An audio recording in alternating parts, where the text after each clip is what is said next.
Hey, it's Chris here. In this video, I want to talk about echo chambers and what we can do as Christians to resist simply being a part of an echo chamber.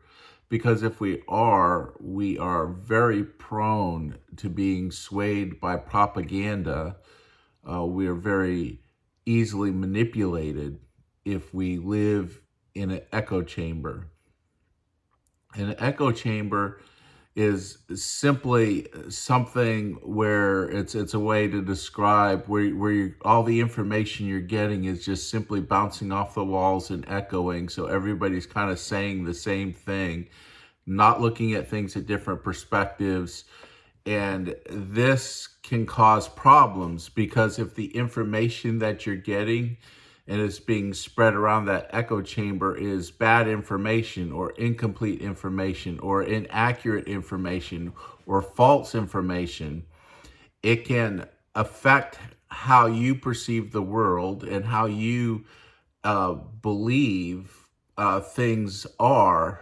And it may not be true. It may not be real. It may be a belief that is founded on faulty information inputs.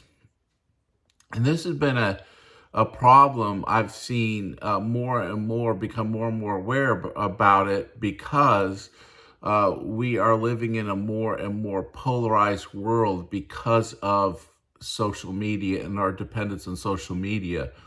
And social media is more and more micro-targeting. In other words, what they're trying to do is target you in your beliefs. They do all these demographics on you. If you realize this with social media, you understand that you are not the consumer, you're the product. You are the product that social media companies sell to advertisers. That's how social media companies make money.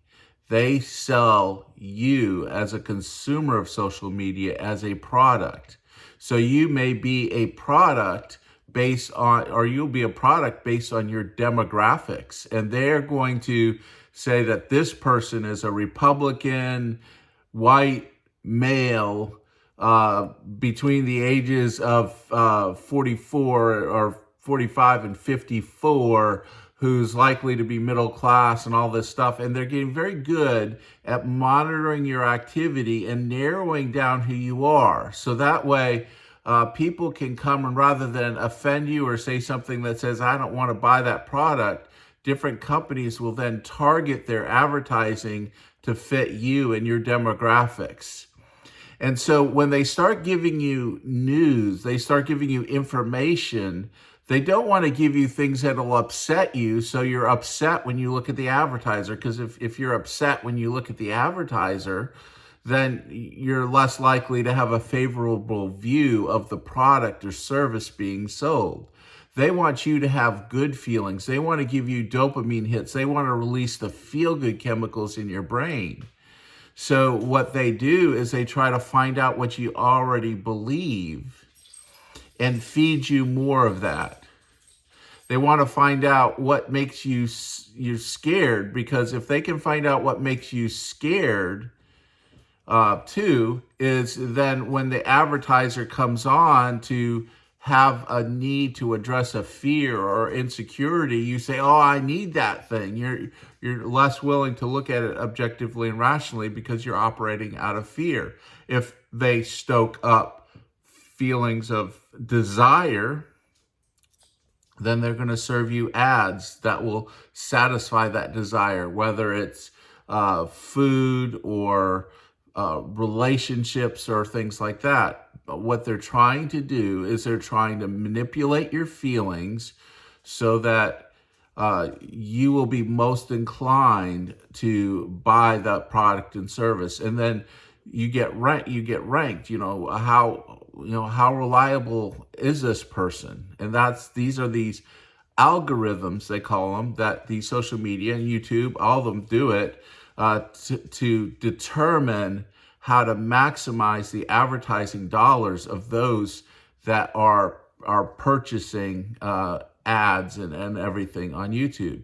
So YouTube creators, so since I am, I'm just a small YouTube creator, I have some value to a very small micro group of people that value biblical teaching and are not MAGA. And basically, I'm sure the YouTube algorithm says that Chris's channel is for conservative, evangelical Christian Republicans who are against Trump, and so that kind of narrows down the advertisement. Now, in the political season, you're going to get advertisements no matter what, because people are trying to break through with that algorithm. So that these bigger companies are going to say, well, I want my ad to go everywhere. So if you're an anti-Trump person, you might get a Trump political ad and you watch one of my videos. I have no idea what's being advertised. But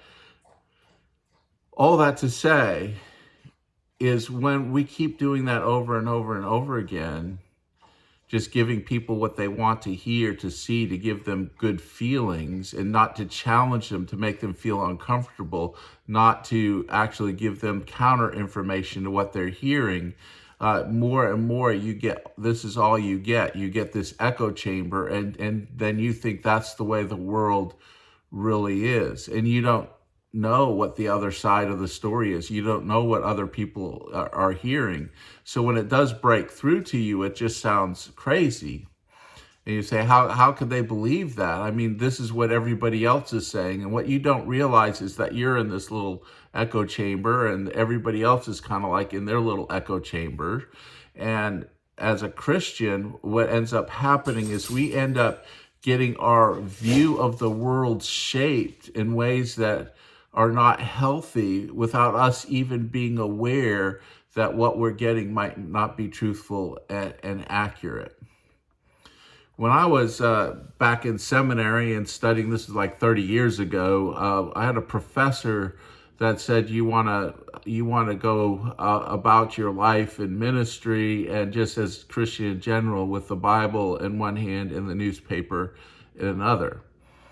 And what he meant by that was that you want to be aware of what's going on in the world, so it can shape and inform your Bible study, so you kind of aware what are important passages of study, what do I need to think about, how do I need to apply Scripture to these different situations, so that we can be more thoughtful Christians. The problem in the current social media age, with all this polarization, is we don't really know, as Christians, being called to be missionaries. We're called to be missionaries, ambassadors of Jesus Christ, missionaries of the gospel. And we often only know the caricature of the people we're called to reach that we have been fed on social media, and now even all media. Any of the inputs we get are so targeted down to confirm biases, to stir up hatreds, to stir up fear and insecurities. So we only have a caricature, a straw man, if you will, of what the people we're called to reach, what they believe, and how they live. And then we're getting more and more isolated. And I'm hearing more and more Christians talking about this, and non-Christians talking about this. Our world is getting more fragmented, and we spend more and more time not out seeing other people, not engaged in the community, not sitting on our porch and talking to our neighbors, but more and more we just spend them alone, consuming the world presented to us through our smartphones and our TVs and our tablets. And because of this isolation, we don't really know people that well that have views that are very different from our own. And so then we begin to believe all this fear-mongering and this hatred and this all this stuff that goes on when our side is doing it. And we are just shocked to find out that the other side, other people, are saying about us what we're saying about them. And I think as Christians, we need to really be thinking this through about how isolated we are, how much we've cut ourselves off from other views, and how it's hindering our real ability to interact as ambassadors of Jesus Christ with others. And I think that's kind of what's fueling for many Christians just being culture warriors, because the fear and the insecurity is just being bred in these caricature pictures of those that believe very differently from us are being painted for us by the echo chamber. And so the echo chamber is just feeding and fostering this hatred, this bitterness, so much so, especially among those in the MAGA group. There's talk about civil war, of violence, and things like that more and more. And it's just disconcerting to hear this, because they've so demonized the other side, what they perceive as the other side, that violence is becoming more and more the answer, that there's no engagement and discussion. And so when you hear somebody who's MAGA and Christian saying, I hate them, I want to destroy them, they're the enemies of our country, they're going to do X, Y, and Z, and I just sit there and grieve, because a lot of that stuff is not true. I don't know one single pro-choice person, and I've not seen anything of anybody that advocates for the killing of a child after they're born. That's murder, and they'll all say that. I know another example is third trimester abortions. I know a number of people that are on the side of pro-choice, and I don't know anyone that says, unless it's medically necessary, somebody should just choose to have an abortion in the 8th or 9th month instead of having the child and giving the child up for adoption if they feel like they can't take care of a child. Now, you get these stereotypes, you get these things going out from your media, your silo, just saying that this is happening. Oh, all these people are clamoring, all these pro-choice people are excited and thrilled, and just want to abort babies in the 9th month, and as if it's something that even happens frequently, and it's not. And so what happens is we get in these silos. We get in these silos that, everybody just wants to change the gender of a young child in elementary school, and all that, and that all people that may be open to transgender surgeries should just think it's a good idea that a 7-8-year-old child would be transitioned before they even hit puberty. The thing is the reality on the vast scale is no. Those people don't want that. They want involvement with doctors and psychiatrists. They don't want to do things against parental consent. But the stereotype is out there, and you can always find some way out off their rocker person that will say crazy things, and that's what happens. And then the other side tries to normalize the most extreme position and say that's what they all want to do, when it's not true. And so you see this in these echo chambers, and you begin to believe things that are alarming if true, but they may not be as true as you believe they are. And it hinders your ability to go and reach out and bring the gospel to other people. And so when we think about that, when we're aware of that, I think there's some things that we can do as Christians. And the first thing is anything that takes up our lives so much that it turns our devotion away from God and from his mission and from what Jesus has called us to believe and how he's called us to live is an idol. And right now, social media, all media, the internet, TV, tablets, phones are becoming an idol to many of us as Christians. we are more engaged with our phones than we are with the people Jesus called us to reach. Even our brothers and sisters in the church who are called to edify one another, to minister to one another, to care for one another, and yet about the only time we might see somebody is in a worship service. Maybe we go to Sunday school, or maybe we're in a small group. But for the most part, Christians just don't engage outside of some formalized program. There's no ongoing mutual supportive relationship in the vast majority of Christianity. And there's very little interaction and mission going on trying to reach our friends or neighbors and family with the gospel. And our phones have taken up so much of our time, have taken away things. People get frustrated with me because I do not have Facebook on my phone. I do not have Messenger on my phone. I do not have any social media other than the YouTube app that I use to record these videos on my phone. I don't even have email on my phone. Everything is at my computer, at my desk. And I may check Facebook maybe once every 2 months. And usually that's just to see if I've gotten some messages from some people that want to get in touch with me. I'm finding that liberating. I find it good and healthy. Because for a while there, I was on Facebook a lot. Twitter or X, whatever it's called now, and Instagram, not so much, but I know people that have been on that. I just have found that it's just beneficial and it's just helpful to back away from that. Because if you can't put it down, it's an addiction. If you can't say no to it, it's an addiction.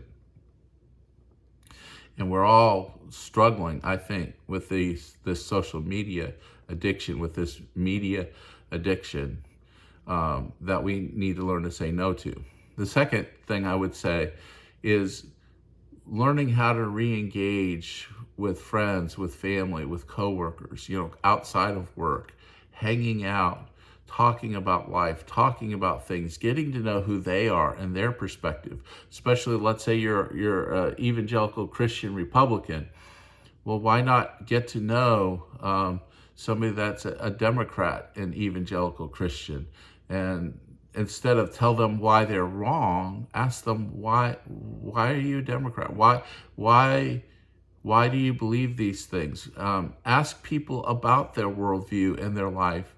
And you'll find out, I think, by and large, that they're not the boogeymen that you've been painted to believe they are. And it's a lot harder to have hatred and rage and bitterness to people that are not, that you know and that you're friends with. And it's a lot easier to have healthy conversations with people. And the last thing I would say is make it your intention. And I know if you're MAGA, you've been told everything that's not like Donald Trump approved media sources, fake news and false, and anything against him or questions his character integrity or points out things that he's done is just fake news, it's lying. But maybe just suspend that for a moment. And maybe go out and just listen to the other side. Like what I started doing, and I still do this, is I found these media sources that I've on YouTube that present the other side, the anti-Trump side, the anti-MAGA side, that perspective on the world and what's wrong with policies and everything like that. And I'll listen to them, but sometimes when they're critiquing Donald Trump, it doesn't matter to me what they say. I just want to see the video clips of him talking in his own words and find out, do I need to go get more context? Do I need to go see more of that rally and get the context around the clip? Because I want to make sure that they're presenting it accurately, or the true social posts that they're putting up that I don't see. and these things, find out what's being said so that you can then evaluate better.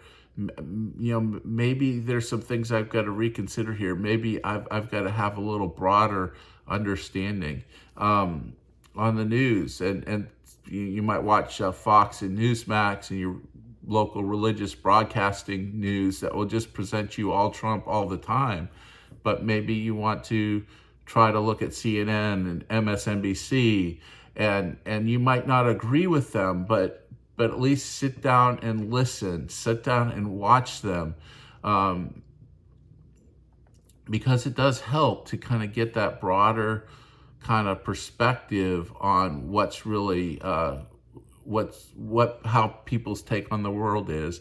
And you get beyond your echo chamber and you get into other people's echo chamber a little better, so then you can understand them as well. It's good to get in other echo chambers so we can kind of realize that there are other people that are experiencing the same kinds of thing that we are, getting just all one-way presentation of the world and what's going on.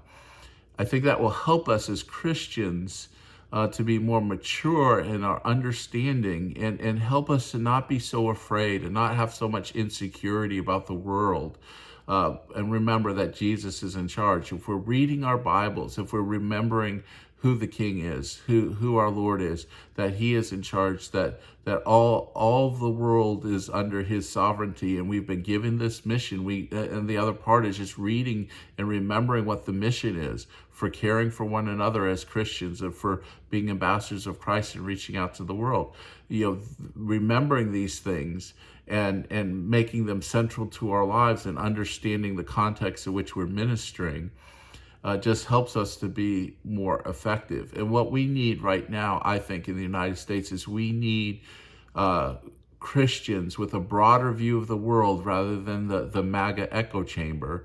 And we need Christians who are Bible readers, who are reading the Bible and having in the forefront of their minds and their hearts the words of Jesus Christ, the scriptures, particularly. I don't elevate the New Testament over the Old Testament.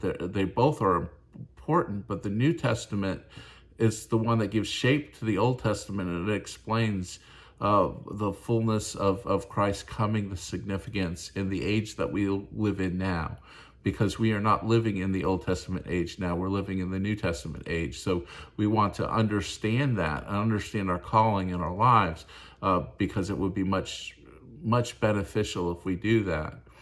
So that's my encouragement to you. My encouragement to you is to step out of whatever echo chamber that you're in, and to focus on the mission that God has given us through Jesus Christ, and to reach out and really reconnect with people. Put the phones down, and this just thought came to me, and I'll end with this is, imagine having several friends over and say, you know what, we're all going to throw our phones in this basket, and we're going to hang out for 2 hours, and our phones are going to be off, and they're going to be in this basket. Maybe we can start a trend that whenever you go visit somebody, that you turn off your phone and put it in the basket. And your kids will be okay. Everything will be okay. I grew up without cell phones, and kids survived when parents didn't have cell phones. And maybe we need to teach that resilience. So that's my idea. Let's start engaging with people, turning off our phones, putting them away, and learning about them and their lives, and then being ambassadors of Christ. Thanks so much for watching. This video is a little longer today, but it's just really a lot of stuff that's in my heart. Trying to get to 5,000 subscribers, then we'll turn on channel memberships once we get there. I really the more this channel grows and builds, the more time I'd be able to put towards it, which would be my joy. Anyway, thanks so much for watching, and God bless.